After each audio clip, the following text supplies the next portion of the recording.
ꯃꯌꯥꯝ ꯄꯨꯝꯅꯃꯛꯄꯨ amazing Bible profession ꯃꯤꯅꯤꯁꯇ꯭ꯔꯤꯅ ꯒꯂꯦꯁꯤꯌꯟꯁ ꯂꯥꯏꯔꯤꯛ ꯅꯩꯅꯕꯒꯤ ꯊꯧꯔꯝꯗ ꯇꯔꯥꯝꯅ ꯑꯣꯛꯆꯔꯤ. ꯉꯁꯤ ꯅꯩꯅꯒꯗꯧꯔꯤꯕ ꯆꯦꯞꯇꯔ ꯑꯁꯤꯗꯤ ꯒꯦꯂꯦꯁꯤꯌꯟ ꯆꯦꯞꯇꯔ 3 1ꯗꯒꯤꯅ ꯚꯔꯁ 14 ꯐꯥꯎꯕ ꯑꯗꯨꯒꯤ ꯃꯔꯝꯗ ꯅꯩꯅꯁꯤ.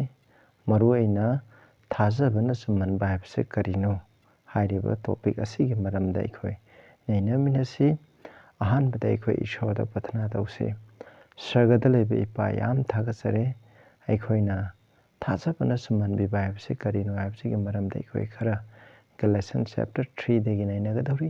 ꯃꯁꯤꯗ ꯅꯍꯥꯛꯅ ꯄꯣꯠ ꯄꯤꯕꯤꯌꯨ. ꯇꯣꯜꯂꯕꯅ ꯑꯩꯅ ꯉꯥꯡꯕ ꯈꯨꯗꯤꯡꯃꯛ ꯅꯍꯥꯛꯀꯤ ꯑꯅꯤꯡꯕ ꯑꯄꯥꯝꯕꯗꯨꯒꯤ ꯃꯇꯨꯡꯏꯟꯅ ꯅꯍꯥꯛꯀꯤ ꯊꯋꯥꯏꯅ ꯆꯤꯡꯕꯤꯕꯗꯨꯒꯤ ꯃꯇꯨꯡꯏꯟꯅ ꯉꯥꯡꯕꯤꯌꯨ. ꯇꯥꯔꯤꯕ ꯏꯆꯤꯟ ꯏꯅꯥꯎꯁꯤꯡꯗꯁꯨ ꯃꯄꯥꯟ ꯅꯥꯏꯗꯕ ꯕꯣꯔ ꯄꯤꯅꯕꯤꯌꯨ. ꯄ꯭ꯔꯚꯨ ꯖꯤꯁꯨ ꯈ꯭ꯔꯤꯁꯇꯒꯤ ꯃꯤꯡꯗ ꯈꯨꯔꯨꯝꯖꯩ. ꯑꯥꯃꯦꯟ.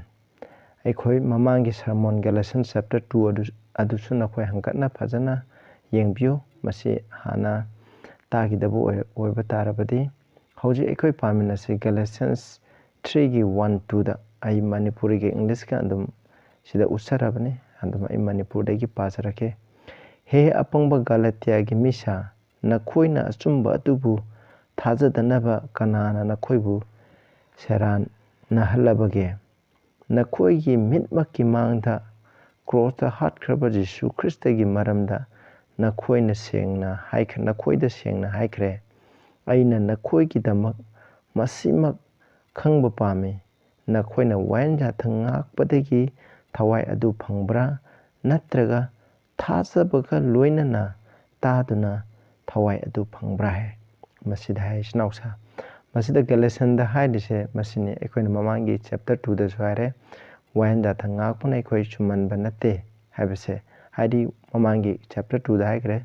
ꯁꯦꯔꯦꯃꯣꯅꯤꯌꯦꯜ ꯂꯣꯁꯤꯡ, ꯍꯥꯏꯗꯤ ꯁꯔꯀꯝꯁꯤꯖꯟ ꯇꯧꯕ, ꯖ꯭ꯌꯨꯁꯀꯤ ꯂꯣꯁꯤꯡ, ꯃꯣꯖꯦꯁꯅ ꯄꯤꯕ ꯂꯣꯁꯤꯡ ꯑꯗꯨ ꯉꯥꯛꯄ ꯑꯗꯨꯒꯤ ꯃꯄꯥꯟꯅ ꯑꯩꯈꯣꯏꯅ ꯑꯔꯥꯟ ꯈꯨꯕꯝ ꯐꯪꯕ ꯅꯠꯇꯦ ꯍꯥꯏꯕꯁꯤ ꯃꯃꯥꯡꯗ ꯅꯩꯈ꯭ꯔꯦ. ꯑꯗꯨꯅꯤ ꯁꯤꯗ ꯃꯈꯣꯏꯅ ꯍꯥꯏꯔꯤꯁꯦ. ꯍꯥꯏꯗꯤ ꯃꯃꯥꯡꯗ ꯑꯩꯈꯣꯏꯅ ꯄ꯭ꯔꯣꯕ꯭ꯂꯦꯝ ꯀꯔꯤ ꯊꯣꯛꯏ ꯍꯥꯏꯕꯗꯨ ꯅꯩꯅꯈ꯭ꯔꯦ. ꯃꯔꯝꯗꯤ ꯖꯦꯔꯨꯁꯥꯂꯦꯝꯗꯒꯤ ꯌꯍꯨꯗꯤ ꯙꯔꯃ ꯆꯠꯄ ꯃꯤ, ꯍꯥꯏꯗꯤ ꯄ꯭ꯔꯚꯨ ꯖꯤꯁꯨ ꯈ꯭ꯔꯤꯁꯇꯗ ꯊꯥꯖꯈ꯭ꯔꯕ ꯈꯔ ꯂꯥꯛꯑꯒ ꯒꯦꯂꯦꯁꯤꯌꯟꯒꯤ ꯃꯤꯁꯤꯡꯁꯤꯗ ꯑꯁꯨꯝꯅ ꯇꯥꯛꯄꯤ. ꯅꯈꯣꯏ ꯁꯔꯀꯝꯁꯥꯏꯖ ꯇꯧꯕ ꯅꯠꯇ꯭ꯔꯒ ꯃꯣꯖꯦꯁꯅ ꯄꯤꯔꯤꯕ ꯂꯣꯁꯤꯡ ꯑꯁꯤ ꯉꯥꯛꯄꯒꯤ ꯃꯄꯥꯟꯅ ꯅꯈꯣꯏ ꯉꯥꯛꯇ꯭ꯔꯒꯗꯤ ꯅꯈꯣꯏ ꯑꯔꯥꯟ ꯈꯨꯕꯝ ꯐꯪꯉꯣꯏ ꯍꯥꯏꯅ ꯑꯗꯨꯒꯤ ꯃꯇꯥꯡꯗ ꯄꯣꯜꯅ ꯃꯁꯤ ꯃꯊꯪ ꯍꯥꯏꯔꯛꯄꯅꯤ. ꯑꯗꯨꯕꯨ ꯑꯩꯈꯣꯏꯅ ꯂꯣ ꯍꯥꯏꯔꯤꯁꯦ ꯑꯩꯈꯣꯏꯅ ꯂꯣꯏꯅꯃꯛꯇ ꯑꯩꯈꯣꯏꯅ ꯑꯦꯄ꯭ꯂꯥꯏ ꯇꯧꯃꯤꯟꯅꯗ ꯍꯥꯏꯁꯦ. ꯃꯁꯤꯗ ꯍꯥꯏꯁꯦ ꯚꯔꯁ 2ꯗ ꯃꯔꯨꯑꯣꯏꯅ ꯑꯩꯅ ꯅꯈꯣꯏꯗꯒꯤ ꯑꯃꯈꯛ ꯈꯪꯕ ꯄꯥꯝꯃꯤ ꯍꯥꯏ. ꯍꯥꯏꯗꯤ ꯅꯈꯣꯏꯅ ꯋꯥꯌꯦꯜ ꯌꯥꯊꯪꯒꯤ ꯊꯕꯛꯁꯤꯡꯒꯤ ꯃꯄꯥꯟꯅ ꯊꯋꯥꯏ ꯑꯁꯦꯡꯕ ꯑꯗꯨ ꯐꯪꯕ꯭ꯔꯥ, ꯅꯠꯇ꯭ꯔꯒ ꯊꯥꯖꯕ ꯑꯗꯨ ꯇꯥꯕꯒꯤ ꯃꯄꯥꯟꯅ ꯐꯪꯕ꯭ꯔꯥ ꯍꯥꯏꯕꯅꯤ. ꯃꯁꯤꯗ ꯀꯅꯥꯒꯨꯝꯕ ꯃꯤꯁꯤꯡꯅ, ꯈꯨꯗꯝ ꯑꯣꯏꯅ ꯒꯂꯥꯇꯤꯌꯥꯟꯗ ꯂꯩꯔꯤꯕ ꯏꯆꯤꯟ ꯏꯅꯥꯎꯁꯤꯡ ꯑꯁꯦ ꯃꯈꯣꯏꯅ ꯊꯋꯥꯏ ꯑꯁꯦꯡꯕꯁꯦ ꯐꯪꯉꯦ. ꯀꯔꯤꯒꯤ ꯃꯄꯥꯟꯅ ꯐꯪꯉꯦ? ꯃꯈꯣꯏꯅ ꯁꯦꯔꯦꯃꯣꯅꯤꯌꯦꯜꯒꯤ ꯂꯣꯁꯤꯡ ꯃꯈꯣꯏꯅ ꯉꯥꯛꯇ ꯁꯔꯀꯝꯁꯥꯏꯖ ꯇꯧꯕ ꯑꯗꯨꯒꯤ ꯃꯄꯥꯟꯅ ꯃꯈꯣꯏꯅ ꯐꯪꯗꯦꯕ. ꯈꯨꯗꯝ ꯑꯣꯏꯅ ꯑꯦꯛꯁ ꯆꯦꯞꯇꯔ 10ꯗ ꯀꯣꯔꯅꯦꯂꯤꯌꯁꯀꯤ ꯃꯐꯝꯗ ꯄꯤꯇꯔꯅ ꯆꯠꯂꯦ. ꯀꯣꯔꯅꯦꯂꯤꯌꯁꯀꯤ ꯏꯃꯨꯡꯗ ꯂꯩꯕ ꯃꯤꯁꯤꯡ ꯑꯗꯨꯗ ꯊꯋꯥꯏ ꯑꯁꯦꯡꯕꯗꯣ ꯐꯪꯉꯦ. ꯍꯥꯏꯔꯤꯕ ꯊꯋꯥꯏ ꯑꯁꯦꯡꯕ ꯐꯪꯕ ꯃꯇꯝꯗ ꯀꯣꯔꯅꯦꯂꯤꯌꯁꯀꯤ ꯃꯤꯁꯤꯡ ꯑꯗꯨꯅ ꯀꯔꯤ ꯇꯧꯒꯦꯕ? ꯃꯈꯣꯏꯅ ꯃꯣꯖꯦꯁꯀꯤ ꯂꯣꯒꯤ ꯑꯣꯏꯕ ꯁꯦꯔꯦꯃꯣꯅꯤꯌꯦꯜꯒꯤ ꯂꯣꯁꯤꯡ ꯑꯗꯨ ꯉꯥꯛꯄ꯭ꯔꯕ? ꯉꯥꯛꯇꯦꯕ. ꯃꯈꯣꯏꯅ ꯄ꯭ꯔꯚꯨ ꯖꯤꯁꯨ ꯈ꯭ꯔꯤꯁꯇꯒꯤ ꯑꯩꯈꯣꯏꯒꯤꯗꯃꯛ ꯄꯣꯛꯈꯤ, ꯁꯤꯈꯤ, ꯊꯥꯖꯈꯤ ꯍꯥꯏꯕꯗꯣ ꯃꯗꯨ ꯇꯥꯔꯒ ꯑꯩꯈꯣꯏꯒꯤ ꯄꯥꯞꯀꯤꯗꯃꯛ ꯄ꯭ꯔꯚꯨ ꯖꯤꯁꯨ ꯈ꯭ꯔꯤꯁꯇ ꯁꯤꯈꯤ ꯍꯥꯏꯕꯗꯨ ꯇꯥꯕꯗꯨꯒꯤ ꯃꯄꯥꯟꯅ ꯃꯈꯣꯏꯅ ꯊꯋꯥꯏ ꯑꯁꯦꯡꯕ ꯐꯪꯕꯅꯦꯕ. ꯑꯗꯨꯒ ꯑꯩꯅ ꯁꯤꯗ ꯑꯃꯨꯛ ꯍꯥꯏꯅꯤꯡꯉꯤ. ꯀꯅꯥꯒꯨꯝꯕ ꯃꯤꯁꯤꯅ ꯂꯣꯒꯤ ꯃꯄꯥꯟꯅ ꯍꯥꯏꯔꯒ ꯌꯥꯊꯪ 10ꯅ ꯍꯥꯏ. ꯍꯣꯏ, ꯌꯥꯊꯪ 10ꯒꯤ ꯃꯄꯥꯟꯅ ꯑꯩꯈꯣꯏꯅ ꯐꯪꯕ ꯅꯠꯇꯦ ꯍꯥꯏꯕꯁꯤꯁꯨ ꯑꯩꯈꯣꯏꯅ ꯈꯟꯖꯕ. ꯑꯗꯨꯕꯨ ꯀꯣꯔꯅꯦꯂꯤꯌꯁꯀꯤ ꯏꯃꯨꯡꯗ ꯂꯩꯔꯤꯕ ꯃꯤꯁꯤꯡ ꯑꯗꯣ ꯌꯥꯊꯪ ꯊꯨꯒꯥꯏꯕ, ꯂꯥꯏ ꯃꯨꯔꯇꯤ ꯂꯥꯠꯄ ꯃꯤꯔꯕ? ꯃꯗꯨ ꯅꯠꯇꯦꯕ. ꯃꯈꯣꯏꯅ ꯂꯥꯏ ꯃꯨꯔꯇꯤ ꯁꯨꯝ ꯂꯥꯠꯇꯨꯅ ꯂꯩꯔꯝꯕ ꯇꯥꯔꯗꯤ ꯃꯈꯣꯏ ꯐꯪꯉꯝꯃꯣꯏꯕ. ꯏꯁꯣꯔꯅ ꯍꯥꯏꯕ ꯃꯈꯣꯏꯗꯣ ꯏꯁꯣꯔꯅ ꯍꯥꯏꯕ ꯏꯟꯕ ꯃꯤꯁꯤꯡꯅꯦꯕ. ꯃꯗꯨꯅꯤ ꯃꯁꯤꯗ ꯍꯥꯏꯖꯩ. ꯊꯥꯖꯕ ꯍꯥꯏꯕꯗꯤ ꯀꯅꯥꯅꯣ? ꯄ꯭ꯔꯚꯨ ꯖꯤꯁꯨ ꯈ꯭ꯔꯤꯁꯇꯒꯤ ꯃꯔꯝꯗ ꯇꯥꯕꯒꯤ ꯃꯄꯥꯟꯅ ꯐꯪꯕꯅꯦꯕ. ꯃꯁꯤꯅꯤꯀꯣ. ꯑꯗꯨꯒ ꯑꯩꯈꯣꯏꯅ 10 ꯀꯃꯥꯟꯃꯦꯟꯒ ꯑꯩꯈꯣꯏꯅ ꯃꯁꯤ ꯀꯟꯐ꯭ꯌꯨꯁ ꯆꯠꯂꯣꯏꯗꯕꯅꯤ. ꯑꯩꯈꯣꯏꯅ 10 ꯀꯃꯥꯟꯃꯦꯟ ꯍꯥꯟꯅ ꯉꯥꯛꯑꯒ ꯑꯩꯈꯣꯏꯅ ꯊꯋꯥꯏ ꯑꯁꯦꯡꯕ ꯐꯪꯒꯗꯕ ꯅꯠꯇꯦ. ꯊꯋꯥꯏ ꯑꯁꯦꯡꯕꯗꯤ ꯄ꯭ꯔꯚꯨ ꯖꯤꯁꯨ ꯈ꯭ꯔꯤꯁꯇꯒꯤ ꯃꯄꯥꯟꯅ ꯐꯪꯕꯅꯤ. ꯃꯁꯤ ꯃꯔꯝꯗꯅꯤ ꯑꯩꯈꯣꯏ ꯃꯈꯥ ꯇꯥꯅ ꯑꯃꯨꯛ ꯌꯦꯡꯃꯤꯟꯅꯁꯤ. ꯒꯂꯥꯇꯤꯌꯟ 3ꯒꯤ 3-5ꯇ ꯑꯃꯨꯛ ꯌꯦꯡꯁꯤ. ꯑꯩ ꯃꯅꯤꯄꯨꯔꯗ ꯑꯗꯨꯝ ꯄꯥꯖꯔꯛꯀꯦ. ꯑꯗꯨꯒ ꯏꯪꯂꯤꯁꯇꯁꯨ ꯑꯗꯨꯝ ꯌꯦꯡꯕꯤꯌꯨ ꯑꯅꯤꯃꯛ. ꯅꯈꯣꯏ ꯑꯁꯨꯛꯀꯤ ꯃꯇꯤꯛ ꯄꯪꯕ꯭ꯔꯥ ꯍꯥꯏꯕꯅꯤ. Are you so foolish? ꯅꯈꯣꯏ ꯑꯁꯨꯛꯀꯤ ꯃꯇꯤꯛ ꯄꯪꯕ꯭ꯔꯥ? ꯊꯋꯥꯏꯒꯤ ꯃꯄꯥꯟꯅ ꯍꯧꯈꯤꯕ ꯑꯗꯨ ꯍꯧꯖꯤꯛ ꯅꯈꯣꯏꯅ ꯍꯛꯆꯥꯡꯒꯤ ꯃꯄꯥꯟꯅ ꯃꯄꯨꯡ ꯐꯥꯍꯜꯂꯤꯕ꯭ꯔꯥ ꯍꯥꯏ ꯃꯁꯤ ꯚꯔꯁ 3ꯁꯤꯗ ꯍꯥꯏꯖꯩ ꯍꯥꯏꯗꯤ ꯑꯩꯈꯣꯏꯅ ꯊꯋꯥꯏꯒꯤ ꯃꯄꯥꯟꯅ ꯍꯥꯏꯗꯤ ꯊꯋꯥꯏ ꯑꯁꯦꯡꯕ ꯑꯗꯨꯒꯤ ꯃꯄꯥꯟꯅ ꯏꯁꯣꯔꯗ ꯊꯥꯖꯕꯒꯤ ꯊꯕꯛ ꯈ꯭ꯔꯤꯁꯇꯒ ꯂꯣꯏꯅꯅ ꯆꯠꯃꯤꯟꯅꯕꯒꯤ ꯊꯕꯛ ꯑꯁꯦ ꯍꯧꯈ꯭ꯔꯦꯕ ꯑꯗꯨꯕꯨ ꯍꯛꯆꯥꯡꯒꯤ ꯃꯄꯥꯟꯅ ꯍꯥꯏꯕꯅꯤ ꯑꯩꯈꯣꯏꯅ ꯒꯂꯁꯟ ꯆꯦꯞꯇꯔ 5ꯇꯁꯨ ꯍꯛꯆꯥꯡꯒꯤ ꯊꯕꯛꯁꯤꯡ ꯑꯁꯤ ꯀꯔꯤꯅꯣ ꯍꯥꯏꯕꯗꯨ ꯃꯌꯥꯝ ꯂꯩꯒꯅꯦꯕ ꯑꯩꯈꯣꯏꯒꯤ ꯃꯤꯠꯀꯤ ꯍꯛꯆꯥꯡꯒꯤ ꯀꯌꯥꯠ ꯏꯟꯗ꯭ꯔꯤꯁꯤꯡꯒꯤ ꯑꯄꯥꯝꯕꯗꯣ ꯃꯗꯨꯅ ꯍꯥꯏꯕꯅꯦꯕ ꯑꯗꯨꯅ ꯐꯪꯕ꯭ꯔꯥ ꯍꯥꯏꯕꯅꯤ ꯃꯁꯤꯗ ꯂꯣ ꯍꯥꯏꯕꯁꯤꯁꯨ ꯑꯩꯈꯣꯏꯅ ꯁꯤꯗ ꯄꯜꯂꯤꯕ ꯂꯣꯁꯦ ꯍꯛꯆꯥꯡꯒꯤ ꯃꯇꯨꯡ ꯑꯣꯏꯕ ꯂꯣꯗꯨꯅꯦꯕ ꯃꯔꯨꯑꯣꯏꯅ ꯃꯣꯖꯦꯁꯀꯤ ꯂꯣ ꯑꯃꯁꯨꯡ ꯁꯔꯀꯝꯁꯤꯖꯟ ꯑꯗꯨꯅꯦꯕ ꯃꯗꯨꯒꯤ ꯃꯄꯥꯟꯅꯅꯦꯕ ꯍꯣꯏ ꯇꯥꯏꯕꯪꯄꯥꯟꯗ ꯂꯩꯔꯤꯕ ꯑꯇꯣꯞꯄ ꯙꯔꯃ ꯆꯠꯄ ꯃꯤꯁꯤꯡꯅ ꯑꯩꯈꯣꯏꯅ ꯇ꯭ꯔꯤꯊ ꯆꯠꯂꯒ ꯑꯩꯈꯣꯏꯅ ꯃꯥꯂꯥ ꯍꯤꯟꯗꯨꯒꯤ ꯃꯇꯨꯡ ꯏꯟꯅ ꯃꯥꯂꯥ ꯄꯥꯏꯔꯒ ꯑꯔꯥꯞꯄ ꯃꯐꯝꯁꯤꯡꯗ ꯂꯥꯏ ꯈꯨꯔꯨꯝꯕ ꯆꯠꯂꯒ ꯑꯩꯈꯣꯏꯅ ꯑꯔꯥꯡ ꯈꯨꯕꯝ ꯐꯪꯉꯤ ꯍꯥꯏꯅ ꯑꯩꯈꯣꯏꯅ ꯈꯟꯕ ꯌꯥꯏꯑꯕ ꯏꯁꯥꯗ ꯏ ꯊꯣꯛꯍꯜꯂꯒ ꯑꯩꯈꯣꯏꯅ ꯀꯠꯊꯣꯛꯑꯒ ꯇꯧꯕ ꯏꯁꯥꯗ ꯑꯋꯥꯕ ꯐꯪꯖꯔꯒ ꯑꯇꯣꯞꯄ ꯂꯥꯏ ꯃꯨꯔꯇꯤꯁꯤꯡꯅ ꯑꯗꯨꯃꯥꯏꯅ ꯐꯪꯕ ꯌꯥꯏ ꯑꯗꯨꯕꯨ ꯃꯁꯤꯗꯤ ꯅꯠꯇꯦ ꯃꯗꯨꯒꯤ ꯃꯄꯥꯟꯗ ꯐꯪꯕ ꯅꯠꯇꯦꯕ ꯃꯁꯤꯗ ꯍꯥꯏ ꯚꯔꯁ 5ꯇ ꯑꯃꯨꯛ 4ꯗ ꯃꯈꯥꯗ ꯑꯃꯨꯛ ꯌꯦꯡꯁꯤꯀꯣ ꯅꯈꯣꯏꯅ ꯑꯔꯦꯝꯕꯗ ꯌꯥꯝꯅ ꯋꯥꯕ ꯈꯥꯡꯂꯕ꯭ꯔꯥ ꯇꯦꯟꯁꯟ ꯑꯃ ꯃꯗꯨ ꯑꯔꯦꯝꯕ ꯑꯣꯏꯕ꯭ꯔꯥ ꯍꯥꯏꯕꯅꯤ ꯅꯈꯣꯏꯅ ꯍꯥꯏꯕꯗꯤ ꯄ꯭ꯔꯚꯨ ꯖꯤꯁꯨ ꯈ꯭ꯔꯤꯁꯇꯗ ꯊꯥꯖꯔꯦ ꯊꯥꯖꯕ ꯑꯗꯨꯒꯤ ꯃꯄꯥꯟꯅ ꯃꯈꯣꯏꯅ ꯑꯋꯥꯕ ꯀꯌꯥ ꯃꯔꯨꯝ ꯅꯪꯉꯦꯕ ꯍꯥꯏꯗꯤ ꯑꯩꯈꯣꯏꯅ ꯄ꯭ꯔꯚꯨꯗ ꯊꯥꯖꯕ ꯃꯤ ꯈꯨꯗꯤꯡꯃꯛꯁꯦ ꯃꯦꯊ꯭ꯌꯨ 10ꯗꯁꯨ ꯍꯥꯏꯈꯤꯕꯒꯤ ꯃꯇꯨꯡꯏꯟꯅ ꯄ꯭ꯔꯚꯨꯗ ꯊꯥꯖꯕ ꯃꯤꯄꯨꯝ ꯈꯨꯗꯤꯡꯃꯛꯁꯦ ꯄ꯭ꯔꯚꯨꯒꯤ ꯃꯤꯡꯒꯤꯗ ꯃꯈꯣꯏꯕꯨ ꯍꯥꯠꯀꯅꯤ ꯍꯥꯏꯕꯅꯤ ꯑꯗꯨꯅ ꯄ꯭ꯔꯚꯨ ꯖꯤꯁꯨ ꯈ꯭ꯔꯤꯁꯇꯒꯤ ꯃꯇꯨꯡ ꯏꯟꯕ ꯃꯤꯁꯤꯡꯁꯨ ꯔꯣꯃꯥꯟꯁꯤꯡꯅ ꯍꯥꯠꯄ ꯑꯣꯠꯄ ꯅꯩꯕ ꯃꯌꯥꯝ ꯇꯧꯔꯤꯕꯗꯨꯅꯦꯕ ꯑꯗꯨꯅ ꯅꯈꯣꯏꯅ ꯑꯁꯨꯛꯀꯤ ꯃꯇꯤꯛ ꯑꯋꯥꯕ ꯅꯪꯉꯤꯕꯁꯦ ꯃꯁꯤꯅꯤ ꯑꯔꯦꯝꯕꯗ ꯅꯪꯕ꯭ꯔꯥ ꯍꯥꯏꯕꯅꯤ ꯅꯪꯕ꯭ꯔꯥ ꯑꯔꯦꯝꯕ ꯑꯣꯏꯕ꯭ꯔꯥ ꯃꯔꯝ ꯇꯁꯦꯡꯅ ꯃꯗꯨ ꯑꯔꯦꯝꯕ ꯑꯣꯏꯕ꯭ꯔꯥ ꯃꯔꯝ ꯑꯗꯨꯅ ꯅꯈꯣꯏꯗ ꯊꯋꯥꯏ ꯑꯗꯨ ꯄꯤꯕꯤꯕ ꯑꯗꯨꯒ ꯅꯈꯣꯏꯒꯤ ꯅꯔꯛꯇ ꯃꯇꯤꯛ ꯂꯩꯕ ꯊꯕꯛꯁꯤꯡ ꯇꯧꯕꯤꯕ ꯃꯍꯥꯛ ꯑꯗꯨꯅ ꯅꯈꯣꯏꯅ ꯋꯥꯌꯦꯜꯗ ꯉꯥꯛꯄꯒꯤ ꯃꯄꯥꯟꯅ ꯇꯧꯕ꯭ꯔꯥ ꯅꯠꯇ꯭ꯔꯒ ꯊꯥꯖꯕꯒ ꯂꯣꯏꯅꯅ ꯇꯥꯕꯒꯤ ꯃꯄꯥꯟꯅ ꯇꯧꯕ꯭ꯔꯥ ꯍꯥꯏꯕꯅꯤ ꯃꯁꯤꯗ ꯍꯥꯏꯁꯦ ꯚꯔꯁ 5ꯇ ꯍꯥꯏꯁꯦ ꯏꯪꯂꯤꯁꯇꯗꯤ ꯃꯔꯝ ꯑꯗꯨꯅ ꯅꯈꯣꯏꯗ ꯊꯧꯒꯜ ꯇꯧꯔꯤꯕ ꯊꯋꯥꯏ ꯑꯁꯦꯡꯕ ꯑꯃꯁꯨꯡ ꯅꯈꯣꯏꯗ ꯑꯉꯛꯄ ꯀꯌꯥ ꯑꯃꯔꯣꯝ ꯄꯥꯡꯊꯣꯛꯂꯤꯕꯁꯦ ꯃꯁꯤ ꯃꯍꯥꯛꯅ ꯇꯧꯔꯤꯕꯁꯦ ꯋꯥꯌꯦꯜ ꯖꯥꯊꯪꯒꯤ ꯃꯄꯥꯟ ꯊꯕꯛꯁꯤꯡꯒꯤ ꯃꯄꯥꯟꯅꯔ ꯊꯥꯖꯕ ꯇꯥꯕꯒꯤ ꯃꯄꯥꯟꯂꯅꯕ ꯑꯩꯈꯣꯏ ꯌꯦꯡꯁꯤ ꯄ꯭ꯔꯚꯨ ꯖꯤꯁꯨ ꯈ꯭ꯔꯤꯁꯇꯒꯤ ꯁꯦꯕꯣꯛꯁꯤꯡ ꯃꯌꯥꯝ ꯂꯩꯔꯦ ꯃꯈꯣꯏꯒ ꯁꯦꯕꯣꯛ 19 13 ꯍꯥꯏꯔꯤꯁꯦ ꯃꯈꯣꯏꯅ ꯇꯧꯔꯤꯕ ꯄꯤꯇꯔꯅ ꯄꯣꯜꯅ ꯇꯧꯔꯤꯕ ꯑꯉꯛꯄ ꯃꯌꯥꯝꯁꯦ ꯀꯅꯥꯒꯤ ꯃꯄꯥꯟꯅꯅꯣ ꯄ꯭ꯔꯚꯨ ꯖꯤꯁꯨ ꯈ꯭ꯔꯤꯁꯇꯗ ꯊꯥꯖꯕꯒꯤ ꯃꯄꯥꯟꯅꯅꯦꯕ ꯃꯈꯣꯏꯅ ꯂꯣ ꯉꯥꯛꯄ ꯑꯗꯨꯒꯤ ꯄ꯭ꯔꯚꯨ ꯖꯤꯁꯨ ꯈ꯭ꯔꯤꯁꯇꯗ ꯊꯥꯖꯗꯗꯨꯅ ꯑꯗꯨ ꯂꯣ ꯉꯥꯛꯄꯒꯤ ꯃꯄꯥꯟꯅ ꯁꯔꯀꯝꯁꯥꯏꯁ ꯇꯧꯕꯒꯤ ꯃꯄꯥꯟꯅ ꯑꯉꯛꯄ ꯄꯥꯡꯊꯣꯛꯄ ꯀꯔꯤꯝꯇ ꯂꯩꯇꯦꯕ ꯊꯋꯥꯏ ꯑꯁꯦꯡꯕ ꯐꯪꯈꯤꯕ ꯑꯗꯨꯁꯨ ꯃꯗꯨꯒꯤ ꯃꯄꯥꯟꯅ ꯅꯠꯇꯦꯕ ꯄꯦꯟꯇꯦꯀꯣꯁꯀꯤ ꯃꯇꯝꯗ ꯏꯁꯣꯔꯅ ꯊꯋꯥꯏ ꯑꯁꯦꯡꯕ ꯍꯩꯊꯈꯤ ꯃꯗꯨ ꯀꯩꯗꯧꯕ ꯃꯈꯣꯏꯅ ꯁꯦꯔꯃꯣꯅꯤꯌꯦꯜ ꯂꯣ ꯁꯔꯀꯝꯁꯤꯖꯟ ꯑꯁꯤꯅꯆꯤꯡꯕ ꯇꯧꯕꯗꯨꯒꯤ ꯃꯄꯥꯟꯅ ꯅꯠꯇꯦꯕ ꯃꯈꯣꯏꯅ ꯄ꯭ꯔꯚꯨ ꯖꯤꯁꯨ ꯈ꯭ꯔꯤꯁꯇꯒꯤ ꯄꯣꯛꯄ ꯁꯤꯕ ꯇꯥꯕꯗꯣ ꯑꯗꯨꯒꯤ ꯃꯄꯥꯟꯅꯅꯦꯕ ꯑꯗꯨꯒꯨꯝꯕ ꯇꯥꯔꯕ ꯃꯤꯁꯤꯡ ꯊꯋꯥꯏ ꯑꯁꯦꯡꯕ ꯐꯪꯈꯤꯕ ꯃꯤꯁꯤꯡ ꯑꯗꯨꯅ ꯑꯃꯨꯛ ꯍꯥꯏꯕ ꯏꯜꯂꯛꯀꯅꯦꯕ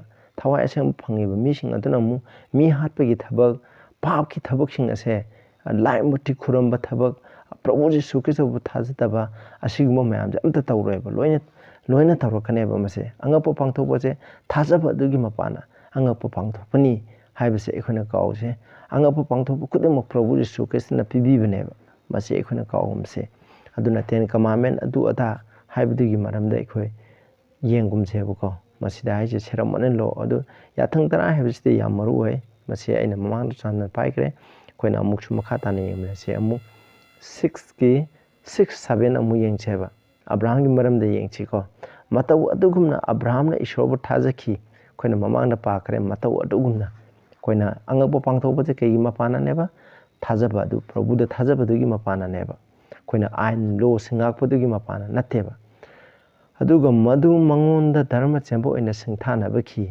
ꯍꯥꯏꯗꯤ ꯙꯔꯃ ꯆꯦꯟꯕ ꯑꯣꯏꯅ ꯃꯁꯤꯡ ꯍꯥꯞꯆꯤꯟꯕꯤꯈꯤꯕ ꯑꯕ꯭ꯔꯥꯍꯝꯗ ꯏꯁꯣꯔ ꯊꯥꯖꯩ ꯑꯗꯨꯅ ꯃꯥꯒꯤ ꯊꯥꯖꯕꯗꯨ ꯃꯉꯣꯟꯗ ꯙꯔꯃ ꯆꯦꯟꯕ ꯑꯣꯏꯅ ꯄꯤꯕꯤꯔꯦꯕ ꯃꯔꯝ ꯑꯗꯨꯅ ꯊꯥꯖꯕꯒꯤ ꯑꯣꯏꯕ ꯃꯈꯣꯏ ꯑꯗꯨ ꯑꯕ꯭ꯔꯥꯍꯝꯒꯤ ꯃꯆꯥꯁꯤꯡꯅꯤ ꯍꯥꯏꯕ ꯑꯩꯈꯣꯏꯅ ꯈꯪꯉꯤ ꯃꯁꯤꯗ ꯑꯩꯈꯣꯏꯅ ꯌꯥꯝ ꯌꯦꯡꯕ ꯌꯥꯏꯀꯣ ꯃꯁꯤ ꯑꯕ꯭ꯔꯥꯍꯝ ꯍꯥꯏꯕꯁꯦ ꯊꯥꯖꯕꯒꯤ ꯃꯄꯥ ꯍꯥꯏꯅ ꯈꯪꯅꯔꯤꯕꯅꯤ ꯃꯥꯒꯤꯁꯦ ꯐꯖꯅ ꯌꯦꯡꯁꯦ ꯄꯣꯜꯅ ꯄꯤꯕꯅꯤꯀꯣ ꯑꯕ꯭ꯔꯥꯍꯝꯅ ꯏꯁꯣꯔꯕꯨ ꯊꯥꯖꯩ ꯃꯗꯨ ꯃꯉꯣꯟꯗ ꯙꯔꯃ ꯆꯦꯟꯕ ꯄꯤꯌꯦꯕ ꯑꯗꯨꯕꯨ ꯇꯁꯦꯡꯅ ꯑꯕ꯭ꯔꯥꯍꯝꯗ ꯙꯔꯃ ꯆꯦꯟꯕ ꯂꯩ ꯙꯔꯃ ꯆꯦꯟꯕ ꯍꯥꯏꯕꯗꯤ ꯄꯥꯞ ꯇꯧꯗꯕ Ten Commandment Thugaidaba Ishorgi Wainjatang Thugaidabadu Dharma Semba Koyaba.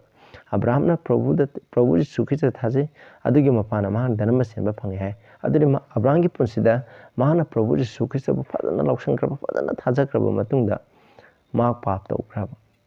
Echo Yang Cheba. Shogi Wainjatang Thugaiba Tobra, Mahak Lai Mutilatbra, Mahak Ishogi Ming Aremada Panbra, Mahak mi Harpagi Tabak Tobra.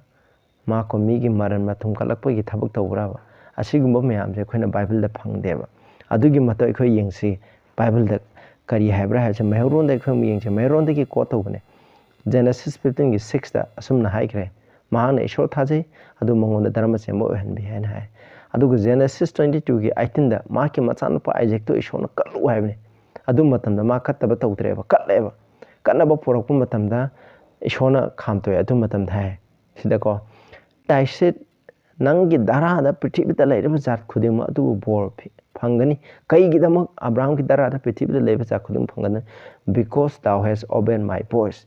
Maram din Hag Aiki Conjena do Aina have a conjena to Hani 11. I do not have the Abraham say hibe in the me never. Ma Thajabana Chumhanbiba, I do Matung my Shona Ibu Kudim 11. I could you Thajabana Chumhanbiba Tarabdi, Shona Ibu Kudim in Geneva. Ishona Kaidon the me hallow highway. Ishona Kaidon the Maipan highway in the highway, Ishona Kaidon the Lai Mutilalu highway. Adune, Ishona Kaidon the Provoji Sukita Ipa Shonataba top like Kromo highway. Masineva, high the 10 commandment I was never. Moro in a pop to was Ishona Kaidonga, highway heaven. Aduga Genesis 2065 to Masika Beacon who say, Maram the Ain Haikibadu Abrahamne in Zaki Aduga Sinakiba Tabak Agi Yathang Sing, Agi Wine Patap Sing, Amasung Agi Wine Yatang Sing Haksaki Haishidai.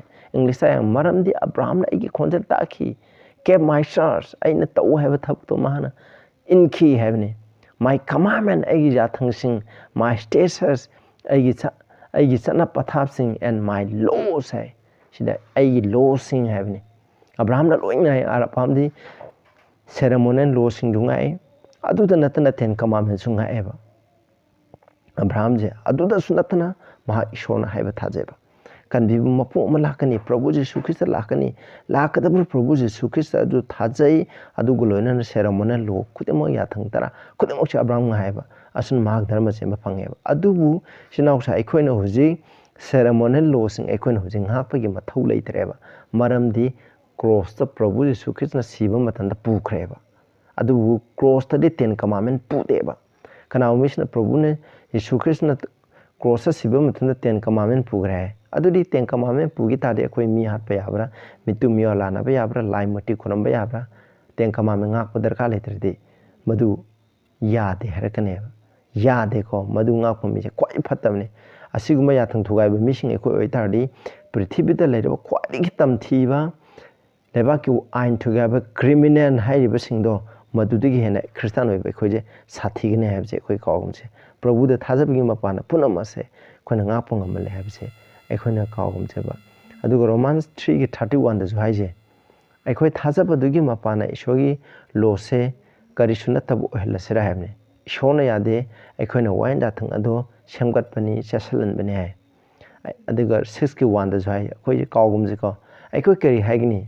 Aikoi Thaujan Marang Kaina Pangai the Moikoina Pap to Shiramni, Shona Yade, Pap Habiti, Wine Yatang Tugaiba, Yatang Tara Tugab Semasi Pam.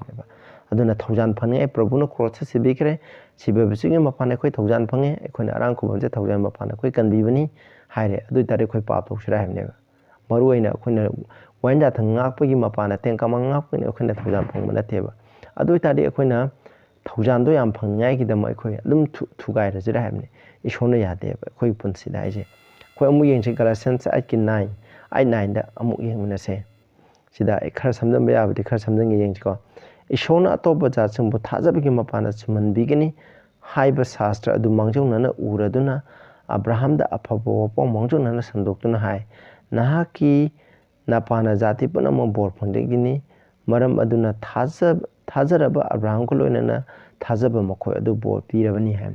Aduna when the Thazaba, Prabu the Thazaba Zigi Mapana, Punama se lak never quite the board Pangba, hide of Kodimose, Prabuna Punama Kudu Evani, Prabu Nathan de Quida, करीसु लेते है मसीको चुमनबीबा पाकोपीबा कनबीबा पुनमु प्रभुगी मपानने अदुगा 3 गी 10 11 अमु येंगसेको वाइनजा थंगी थबक तौबा मी मखै सिराब के मखा पोले मरमदी मसी इदुना लै वाइनजा थंग लाइरिकता इदुना लैरिबा पुनमक तौनबा लेंगदना लेबा मी खुदिमक सिराब फंगसनु अदुबु ईश्वरगी मांगदा वाइनजा थंगी मपाना मी कना अमतमु सुमनबिदे हाइबसी सेंगले मरमदी धर्म सेंबा मीना थाजबगी मपाना हिंगनी मसीगी टेक्स असिमक्सु मी सिंगनको याम लाना हदुए अदुदी अखोइना वाइनजा थंग ngakpa mi sing ase 10 commandment sida palibu wainda thangje akhoi 10 commandment nathi akhoi yengse ko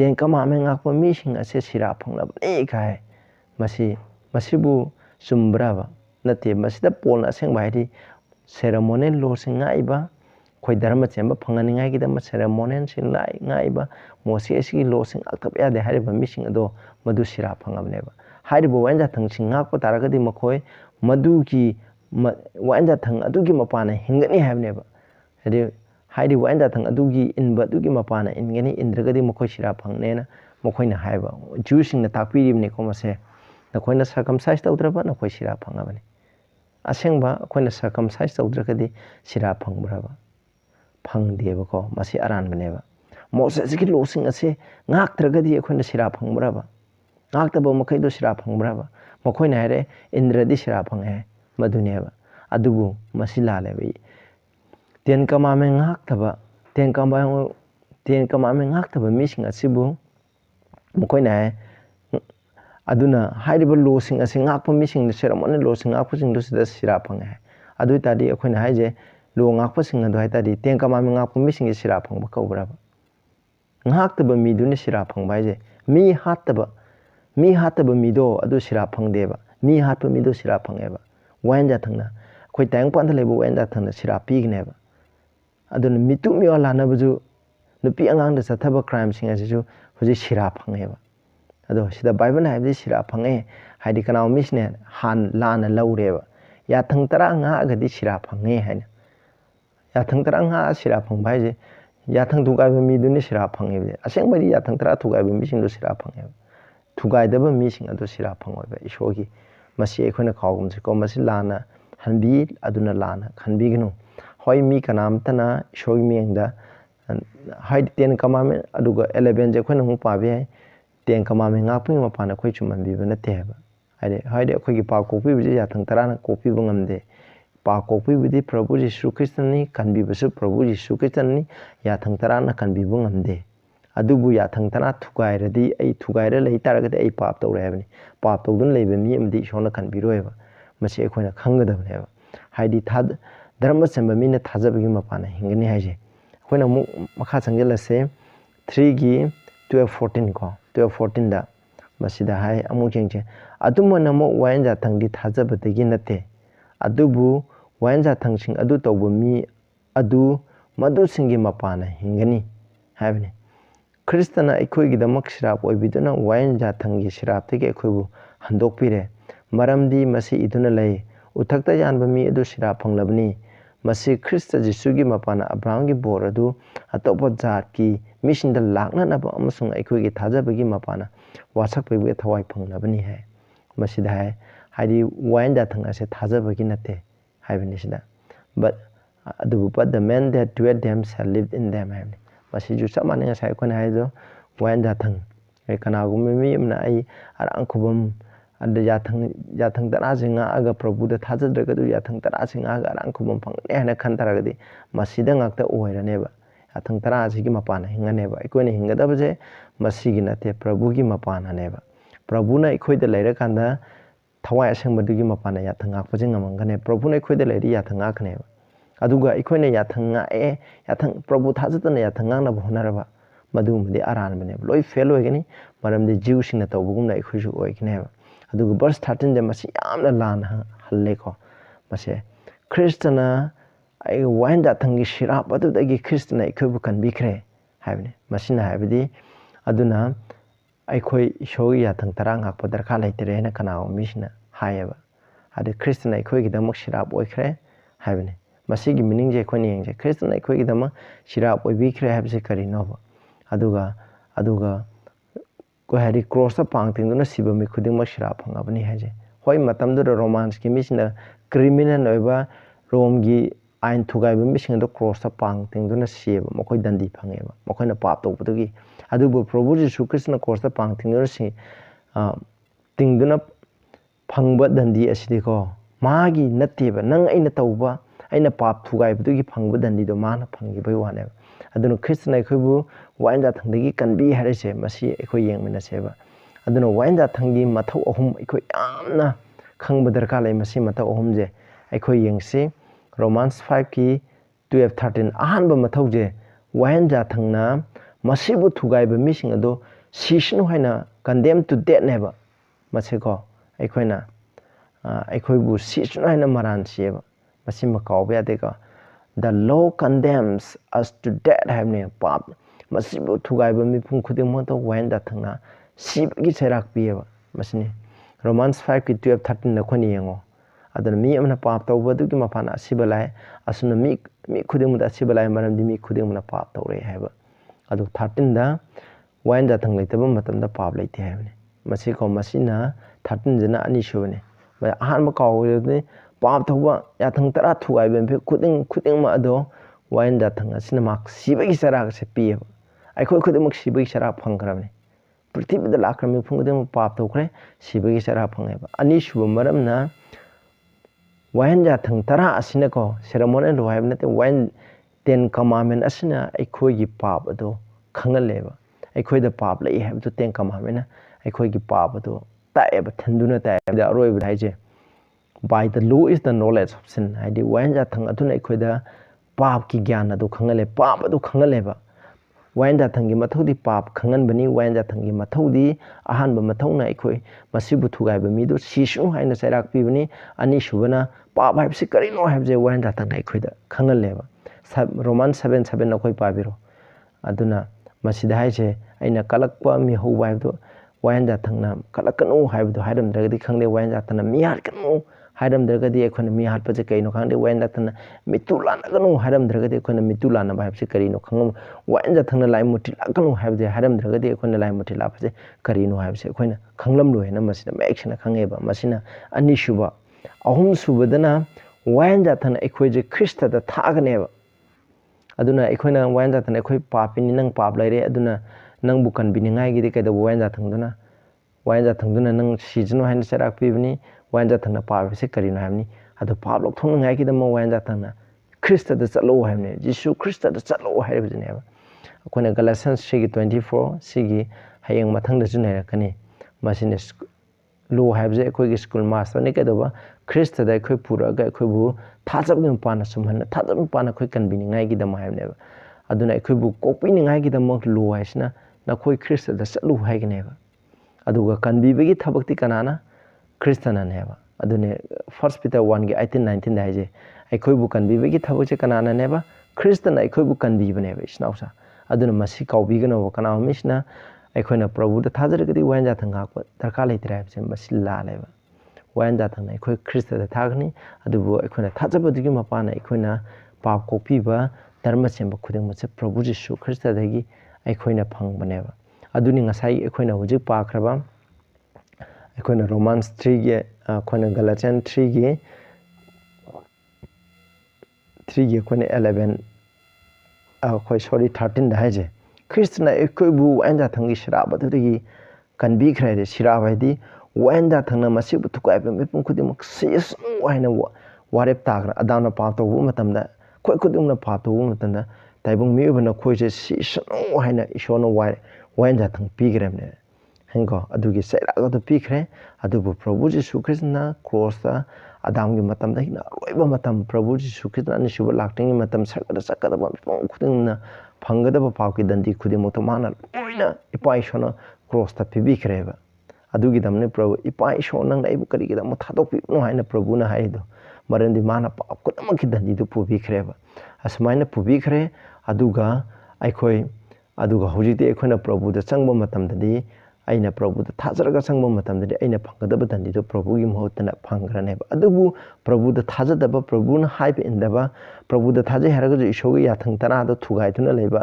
ꯄꯥꯞ ꯇꯧꯗꯨꯅ ꯂꯩꯕ ꯃꯤꯁꯤꯡ ꯃꯤ ꯍꯥꯠꯇꯨꯅ ꯃꯤꯇꯨ ꯃꯤꯋꯥ ꯂꯥꯟꯅꯗꯨꯅ ꯂꯥꯏ ꯃꯨꯇꯤ ꯈꯨꯔꯨꯝꯗꯨꯅ ꯂꯩꯕ ꯃꯤꯁꯤꯡꯗꯣ ꯃꯈꯣꯏꯒꯤ ꯗꯟꯗꯤꯗꯣ ꯄ꯭ꯔꯚꯨꯅ ꯂꯧꯕ ꯉꯝꯃꯣꯏ ꯃꯔꯝꯗꯤ ꯃꯈꯣꯏꯅ ꯄ꯭ꯔꯚꯨꯗ ꯆꯪꯖꯗꯦꯕ ꯑꯗꯨꯅꯤꯀꯣ ꯏꯆꯤꯟ ꯏꯅꯥꯎꯁꯥ ꯃꯁꯤ ꯑꯩꯈꯣꯏꯅ ꯀꯥꯎꯔꯣꯏꯗ ꯃꯗꯨꯒꯤ ꯁꯤꯔꯥꯞ ꯑꯗꯨꯗꯒꯤ ꯑꯩꯈꯣꯏꯕꯨ ꯀꯟꯈ꯭ꯔꯦ ꯑꯩꯈꯣꯏꯒꯤꯗꯃꯛ ꯁꯤꯔꯥꯞ ꯑꯣꯏꯈꯤ ꯍꯥꯏꯕꯗꯤ ꯑꯩꯈꯣꯏꯅ ꯐꯪꯒꯗꯕ ꯄꯥꯞꯀꯤ ꯗꯟꯗꯤ ꯈꯨꯗꯤꯡꯃꯛꯇꯣ ꯄ꯭ꯔꯚꯨꯅ ꯐꯪꯈ꯭ꯔꯦ ꯍꯥꯏꯕꯅꯦꯕ ꯑꯗꯣ ꯕꯔꯁ 13ꯅ ꯍꯥꯏꯔꯤꯕꯁꯦ ꯃꯁꯤꯅ ꯍꯥꯏꯔꯤꯕꯁꯦ ꯄ꯭ꯔꯚꯨꯅ ꯑꯩꯈꯣꯏꯒꯤ ꯃꯍꯨꯠ ꯁꯤꯟꯗꯨꯅ ꯁꯤꯕꯤꯈ꯭ꯔꯦ ꯑꯗꯨꯅ ꯑꯩꯈꯣꯏꯅ ꯋꯥꯌꯦꯟ ꯖꯥꯊꯪ ꯉꯥꯛꯄ ꯗꯔꯀꯥꯔ ꯂꯩꯇ꯭ꯔꯦ ꯍꯥꯏꯕ ꯅꯠꯇꯦ ꯍꯣꯏ ꯆꯨꯝꯃꯦ ꯋꯥꯌꯦꯟ ꯖꯥꯊꯪ 10 ꯉꯥꯛꯄꯒꯤ ꯃꯄꯥꯟꯅ ꯀꯟꯕꯤꯕ ꯅꯠꯇꯦꯕ ꯑꯗꯨꯕꯨ 이신 ꯏꯅꯥꯎꯁꯥ ꯄ꯭ꯔꯚꯨꯗ ꯊꯥꯖꯕ ꯑꯗꯨ ꯂꯩꯕ ꯇꯥꯔꯒꯗꯤ ꯑꯩꯈꯣꯏ ꯙꯔꯃ ꯆꯦꯟꯕ ꯉꯝꯒꯅꯤ ꯑꯩꯈꯣꯏ ꯙꯔꯃ ꯆꯦꯟꯕ ꯂꯩꯔꯦ ꯍꯥꯏꯕꯁꯦ ꯀꯅꯥꯅ ꯎꯠꯀꯅꯤ 10 ꯀꯃꯥꯟꯗꯃꯦꯟꯠꯅ ꯎꯠꯀꯅꯦꯕ ꯑꯩꯈꯣꯏ ꯙꯔꯃ ꯆꯦꯟꯕ ꯂꯩ ꯇꯥꯔꯗꯤ 10 ꯀꯃꯥꯟꯗꯃꯦꯟꯠ 10 ꯑꯗꯨꯒꯤ ꯃꯅꯨꯡꯗ ꯌꯥꯊꯪ ꯑꯃ ꯐꯥꯎꯕ ꯊꯨꯒꯥꯏꯔꯣꯏꯕ 10 ꯑꯗꯨꯒꯤ ꯃꯅꯨꯡꯗ ꯑꯩꯈꯣꯏꯅ ꯌꯥꯊꯪ ꯑꯃ ꯊꯨꯒꯥꯏꯕ ꯇꯥꯔꯗꯤ ꯑꯩ ꯙꯔꯃ ꯆꯦꯟꯕ ꯂꯩꯇꯦꯕ ꯃꯔꯝꯗꯤ ꯑꯩ ꯄꯥꯞ ꯇꯧꯋꯦꯕ ꯄꯥꯞ ꯇꯧꯕ ꯃꯤꯅ ꯙꯔꯃ ꯆꯦꯟꯕ ꯂꯩꯇꯦꯕ ꯑꯗꯨꯅ ꯄ꯭ꯔꯚꯨꯗ ꯊꯥꯖꯕꯒꯤ ꯃꯄꯥꯟꯅ ꯃꯍꯥꯛꯅ ꯑꯩꯈꯣꯏꯗ ꯄꯥꯡꯒꯜ ꯄꯤꯒꯅꯤ ꯁꯛꯇꯤ ꯄꯤꯒꯅꯤ